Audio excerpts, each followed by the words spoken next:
کہانی شروع ہوتی ہے اور ہم دیکھتے ہیں چک نولن کی لائف کے بارے میں، جو ایک آئی لینڈ میں پھنس گئے تھے اور 4 سال تک اس میں رہے۔ کہانی کمپنی سے سٹارٹ ہوتی ہے اور ہم چک کو دیکھتے ہیں، وہ اپنے کام میں بہت زیادہ سیریس ہوتے ہیں۔ آفیسرز چاہتے ہیں کہ ہر کوریئر ٹائم پر پہنچے۔ اس سلسلے میں وہ آؤٹ آف کنٹری وزٹ کرتے ہیں، جہاں ان کی برانچز ہوتی ہیں اور امپلائیز ان کو کافی اپریشیٹ کرتے ہیں اور ان کو ٹائم کی قیمت کا اندازہ بتاتے ہیں۔ چک کسی لڑکی سے پیار کرتا ہے، اس کا نام کیلی ہوتا ہے۔ ان کا ریلیشن شپ کافی اچھا ہوتا ہے اور یہ شادی بھی کرنا چاہتے ہیں، مگر بزنس کی مصروفیات کی وجہ سے نہیں کر پاتے۔ کرسمس بھی قریب ہے اور چک کو ملائیشیا کام پڑ جاتا ہے۔ اسے کمپنی کے سلسلے میں جانا ہوتا ہے۔ چک کیلی سے کہتا ہے میں نیو ایئر پر ضرور آ جاؤں گا۔ کیلی کہتی ہے میں کرسمس کیسے گزاروں گی؟ چک اسے منا لیتا ہے۔ چک اور کیلی ایک دوسرے کو کرسمس کا تحفہ دیتے ہیں۔ کیلی چک کو ایک گھڑی دیتی ہے، اس میں کیلی کی تصویر ہوتی ہے۔ اب چک ملائیشیا کے لیے نکل جاتا ہے اور راستے میں ہی بہت طوفان آ جاتا ہے، جس کی وجہ سے ان کا پلین کریش ہو جاتا ہے اور یہ پلین کمپنی کا پرسنل ہوتا ہے۔ پلین میں 4 لوگ اور بھی ہوتے ہیں اور یہ پلین ایک پیسیفک اوشن میں گر جاتا ہے اور ان میں صرف چک ہی بچتا ہے۔ سمندر کا تیز طوفان چک کو بہا کر لے جاتا ہے اور جب صبح اس کی آنکھ کھلتی ہے تو وہ ایک کشتی پر ہوتا ہے اور آس پاس کچھ نہیں ہوتا۔ وہاں چک پریشان ہو جاتا ہے۔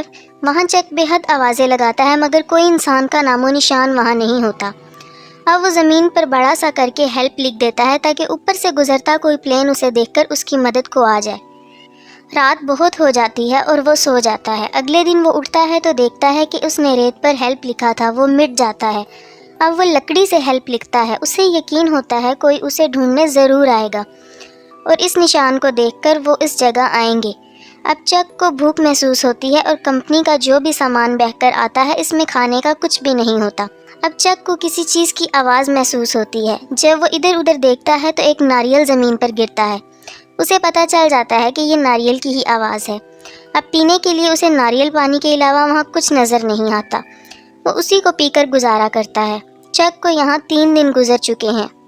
سمندر میں پتھروں کی وجہ سے اس کے پاؤں بھی زخمی ہو چکے تھے۔ اس کے پاؤں میں جوتے نہیں ہوتے۔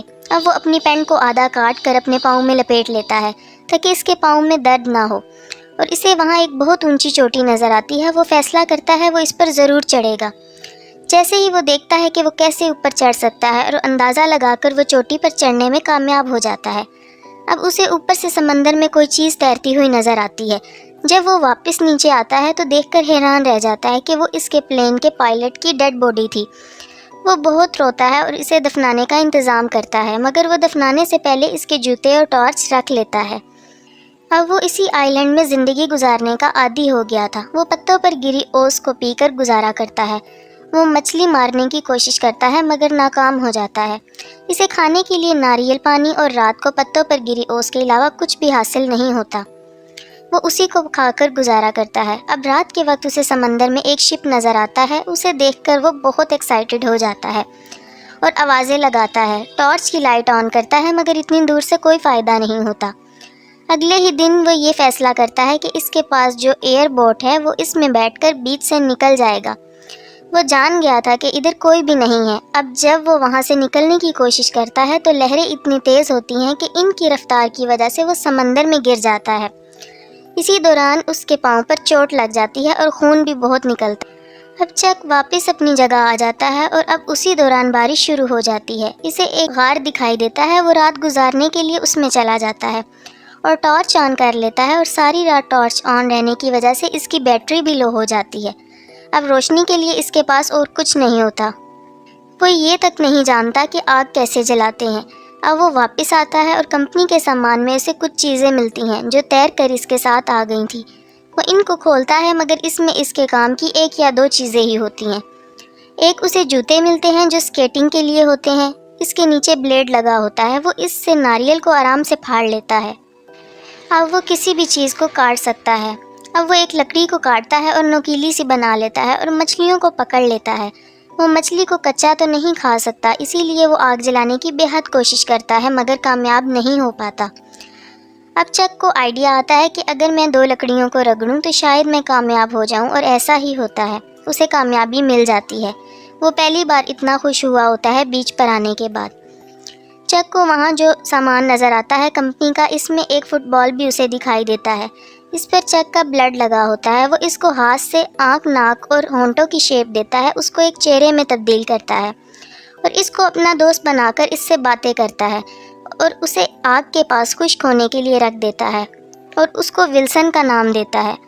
اب وہاں پر چک کا ایک اور مسئلہ سامنے آتا ہے، اس کے دانت کا درد۔ یہ بہت پرانا درد ہے مگر اس نے کبھی چیک اپ ہی نہیں کروایا۔ اب چک نے اسے توڑنا ہے اور وہ توڑ لیتا ہے اور ساتھ ہی بے ہوش ہو جاتا ہے، اور وقت گزرنے کے ساتھ ساتھ اسے 4 سال ہو جاتے ہیں آئی لینڈ پر۔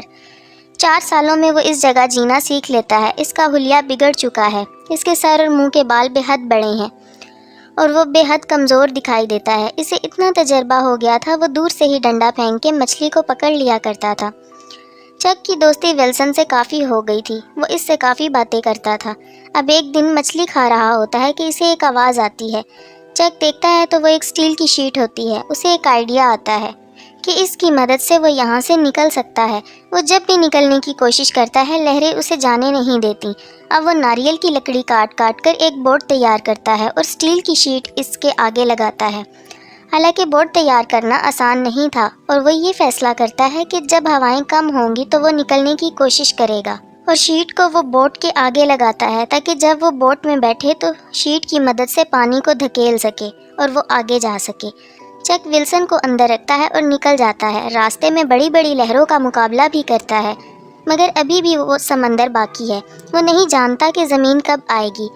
چک کے اندر ایک امید تھی کہ شاید اب وہ گھر پہنچ جائے گا، مگر یہ سب آسان نہیں تھا۔ سمندر میں اسے بہت برے حالات دیکھنے کو ملتے ہیں۔ کھانے کا گزارا تو وہ کر لیتا ہے، کھانے کے لیے مچھلی اور پینے کے لیے بارش کا پانی جمع کر لیتا ہے۔ بارش کا پانی جمع ناریل میں کرتا ہے، اس نے اپنے پاس رکھے ہوتے ہیں اور بچا کر رکھتا ہے تاکہ مشکل میں وہ اس کے کام آئے۔ اور دیکھتے ہی دیکھتے چک کا بال، اس کا ولسن فرینڈ، پانی میں گر جاتا ہے اور جب اسے معلوم ہوتا ہے وہ بہت دور جا چکا ہوتا ہے۔ اب وہ پانی میں کود جاتا ہے اور ولسن کو بچانے کی پوری کوشش کرتا ہے مگر وہ ناکام ہو جاتا ہے، اور واپس بوٹ میں آنے کے بعد وہ بے حد روتا ہے۔ ولسن نے ہی اس کا 4 سالوں میں بہت ساتھ دیا تھا۔ چک کے لیے وہ ایک فٹ بال نہیں تھا، وہ اس سے بہت اٹیچ ہو گیا تھا، اسی لیے اس کے جانے کا بہت دکھ ہوتا ہے۔ اب چک بہت دنوں کے سفر کے بعد تھک چکا تھا اور ایک شپ اس کے آگے سے گزرتا ہے جو اسے دیکھ لیتا ہے اور اسے بچا لیتا ہے۔ چک واپس آ چکا تھا۔ واپس آنے کے بعد وہ دیکھتا ہے کہ سب بدل چکا تھا۔ اس کے دوست اور گھر والے سمجھے تھے کہ وہ مر چکا ہے، اور اس کی گرل فرینڈ کیلی جو ایک دوسرے سے بہت محبت کرتے تھے وہ شادی کر چکی تھی اور اس کی ایک بیٹی بھی ہوتی ہے۔ چک اس سے ملنے جاتا ہے تو وہ بے حد خوش ہوتی ہے اور گلے سے لگا لیتی ہے۔ اب کیلی شادی شدہ ہے، اس لیے اب کچھ نہیں ہو سکتا اور ان کے راستے الگ ہیں۔ چک کو کیلی نے جاتے ہوئے جو گھڑی دی تھی وہ اسے واپس کر دیتا ہے کیونکہ وہ کیلی کی فیملی گھڑی ہوتی ہے، اور اس گھڑی کی تصویر اپنے پاس رکھ لیتا ہے۔ کیلی اسے کہتی ہے تم نے وعدہ کیا تھا کہ تم ضرور آؤ گے۔ چک اسے سوری بولتا ہے اور جانے لگتا ہے۔ کیلی اب بھی چک سے پیار کرتی ہے مگر اس کی اپنی فیملی ہے، اس لیے وہ نہیں جا سکتی۔ کیلی کے پاس چک کی دی ہوئی ایک گاڑی ہوتی ہے، وہ اسے واپس کر دیتی ہے اور چک اس گاڑی کو لے کر چلا جاتا ہے، اور کیلی اسے دیکھ رہی ہوتی ہے۔ وہ بہت دکھی ہوتی ہے، وہ چک کو بلاتی ہے اور وہ بھاگ پڑتی ہے۔ چک بھی واپس آ جاتا ہے اور گلے ملتے ہیں۔ کیلی اسے بتاتی ہے کہ میں جانتی تھی کہ تم زندہ ہو اور مجھے یقین تھا کہ تم واپس ضرور آؤ گے، مگر سب کے فورس کرنے پر مجھے یہ سب کرنا پڑا، مجھے شادی کرنی پڑی۔ اور وہ دونوں ایک دوسرے کو بتاتے ہیں کہ ہم اب بھی ایک دوسرے سے محبت کرتے ہیں۔ چک کیلی کو گاڑی میں بٹھا لیتا ہے اور اسے اس کے گھر چھوڑ آتا ہے۔ وہ کہتا ہے میں نہیں چاہتا کہ تمہارا گھر خراب ہو۔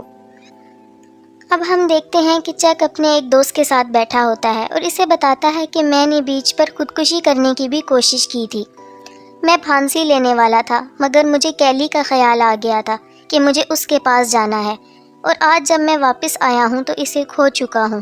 وقت نے کیلی کو مجبور کر دیا کہ وہ اپنا راستہ چن لے اور اس نے شادی کر لی۔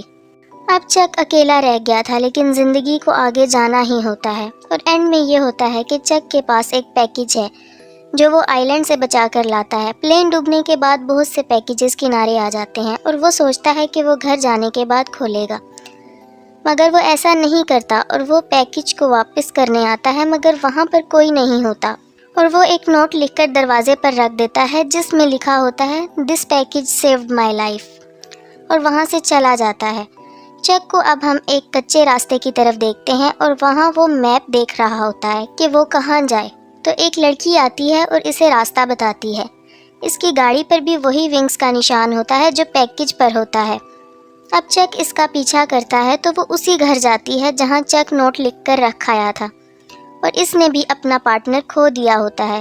اب چک اور بیٹینا ہو سکتا ہے فیوچر میں مل جائیں۔ چک کی آنکھوں میں ایک امید ہوتی ہے اور فلم کی کہانی ختم ہو جاتی ہے۔